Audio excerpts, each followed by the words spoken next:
সম্মানিত ভিউয়ার্স, আসসালামু আলাইকুম। নিপা লাইফস্টাইল চ্যানেলে তোমাদেরকে স্বাগতম জানাচ্ছি। তো আজকে শুক্রবার মানে নতুন কিছু মজার খাবার প্রতিটা ঘরেই হয় কম বেশি। তো আমার ঘরে আজকে রান্না করব গরুর মাংস, আলু দিয়ে ঝোল। একটু হালকা ঝোল করব অবশ্য। তো এটার জন্য আমি গরুর মাংসটাকে ভালোভাবে এখানে ধুয়ে পরিষ্কার করে নিয়েছি। আর গরুর মাংস আমরা সবসময় অল্পই ধুই, 2টা 3টা ধোয়া দিলেই হয়ে যায়। তো এখানে নিয়ে নিয়েছি আমি পেঁয়াজ কুচি, আর নিয়ে নিয়েছি আদা রসুনের পেস্ট, হলুদের গুঁড়ো, মরিচের গুঁড়ো, জিরা ফাঁকি, পরিমাণ মতো লবণ। আর এটাকে আমি সরিষার তেল দিয়ে রান্না করব। তো এটার জন্য আমি পরিমাণ মতো সরিষার তেল দিয়ে দিলাম। তো এখন গরুর মাংসটাকে আমি ভালোভাবে হাতে মাখিয়ে নিব। আর তার আগে অবশ্যই এখানে আমি কিছু গোটা মশলা দিচ্ছি, যেমন তেজপাতা, দারচিনি, এলাচ। আমি লবঙ্গটা খাই না, তাই আমি লবঙ্গ দিই না। তো এখন এই মাংসটাকে আমি ভালোভাবে হাত দিয়ে মাখিয়ে নিব। আর আমরা প্রতিটা মানুষই জানি যে হাত দিয়ে মাখানো রান্নাটা খুব মজার হয়। আর আমি গরুর মাংসটা সব সময় বিশেষ করে হাত দিয়ে মাখানোটাই চেষ্টা করি। এই তো আমার হাত দিয়ে মাখানো হয়ে গেছে। তো হাতটা ধোয়া অল্প একটু পানি আমি দিয়ে দিয়েছি, অল্প পরিমাণে পানি দিয়েছি।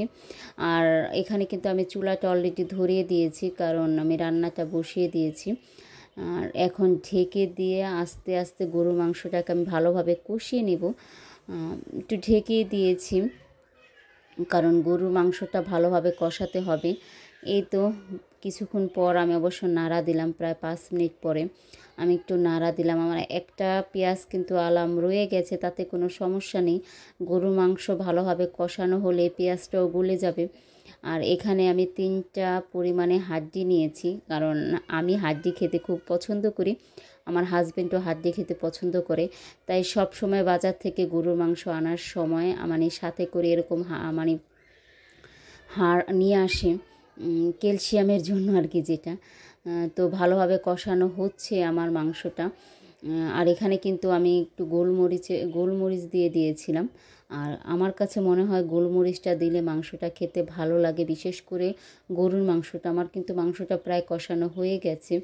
যেহেতু আমি আলু দিয়ে রান্না করব, তো আলাদাভাবে আলুটা আমি কেটে রেখেছি। এই তো আলুটা আমি দিয়ে দিলাম। দেখো, গরুর মাংসে কিন্তু আলুটা একটু বড় দেয়, তাই আমি বড় বড় টুকরো করে কেটে নিয়েছি। এই তো এখন মাংসের সাথে আলুগুলোকে আমি ভালোভাবে কষিয়ে নেব। আমার বাড়িতে লোক সংখ্যা 5 জন, কিন্তু দেখা যায় গরুর মাংসটা আমি আর আমার ছোট ছেলে বেশি খায়। আমার বড় ছেলে বা আমার হাজব্যান্ড গরুর মাংসটা বেশি খায় না, শুধু হাড়টাই পছন্দ করে। তো এখন মাংসের সাথে আমি আলুগুলোকে ভালোভাবে কষিয়ে নেব। আর শুক্রবার তো, তাই ভাবলাম গরুর মাংসের সাথে একটু পোলাও করলে কেমন হয়। আর আমাদের এখানে না আসলে গ্যাস থাকে না, তাই একটু সমস্যাই হয়ে যায়। তো গরুর মাংসের সাথে আলুটা কষিয়ে আমি পরিমাণ মতো পানি দিয়ে দিয়েছি। যেহেতু এখানে আমি আঠালো ঝোল রাখবো, অল্প পরিমাণে ঝোল রাখবো, আমি বেশি ঝোল রাখবো না। তো ভিউয়ার্স, এই পর্যায়ে আমি বলছি, আমার চ্যানেলে যারা নতুন আছে তারা অবশ্যই চ্যানেলটাকে সাবস্ক্রাইব করে দেবে, আর একটি লাইক শেয়ার করে দেবে। তো আস্তে আস্তে ভিডিওটা করা হচ্ছিল, তখন অবশ্যই এটা একটা শর্টের জন্য রেখেছিলাম। এই তো আমি মাঝে অবশ্য গরুর মাংসে কয়েক টুকরো কাঁচামরিচ দিয়ে দিয়েছি, কারণ গরুর মাংসে কাঁচামরিচের ফ্লেভারটা আমার কাছে খুব ভালো লাগে। এই তো আস্তে আস্তে গরুর মাংসটা রান্না হচ্ছে কিন্তু আমার। আর গরুর মাংস কিন্তু ভুনা এক ধরনের, আর ঝোল দিয়ে রান্না করা আরেক ধরনের। আর এদিকে কিন্তু আমার পোলাওটাও রান্না হয়ে গেছে, আমি এটা অফ ক্যামেরায় করে নিয়েছি। দেখো পোলাওটা কত ঝরঝরা হয়েছে। গরুর মাংসের সাথে পোলাও না হলে চলে না। একবার ভেবেছিলাম ভাত রান্না করব, কিন্তু আমার মনে হলো যে পোলাওটাই রান্না করি, বাচ্চারা খুব পছন্দ করে। এই তো আমার মেয়ে টুনটুনি একটা নতুন জামা পেয়েছে, নতুন জামা পরে, এই জামাটা কিন্তু আমি বানিয়ে দিয়েছি। সে এখন মডেলিং শুরু করে দিয়েছে। এই যে দেখো কি নাচ, নতুন কিছু পেলে খুব খুশি হয়। সেটা অল্প হোক বা বেশি হোক সেটা তো আর বোঝে না। এই দেখো নাচানাচি শুরু করে দিয়েছে আমার টুনটুনি।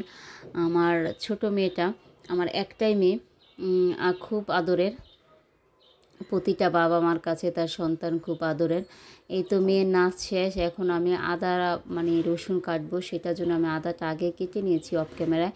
আর রসুনগুলো আমি সব কোয়াগুলো খুলে নিয়েছি। খুলে নিয়ে কোয়াগুলো খোলার কাজে কিন্তু আমার বড় ছেলে, আমার মেজো ছেলে দুজনে অবশ্যই সাহায্য করেছিল। এখানে প্রায় 3 কেজির মতো ছিল, রসুন ছিল, সবগুলোর কোয়া আমার খোলানো হয়ে গেছে। তো এখন আমি রসুন কাটবো। যেহেতু শীত চলে এসেছে তাই এই রসুন, আদা রসুন এইগুলো আমি আগে থেকে প্রসেসিং করে রাখি, ব্লেন্ড করে রাখি, তাহলে একসাথে অনেকগুলো করে রাখলে দেখা যায় আর কষ্ট হয় না, শুধু ফ্রিজ থেকে নামিয়ে নিলেই হবে।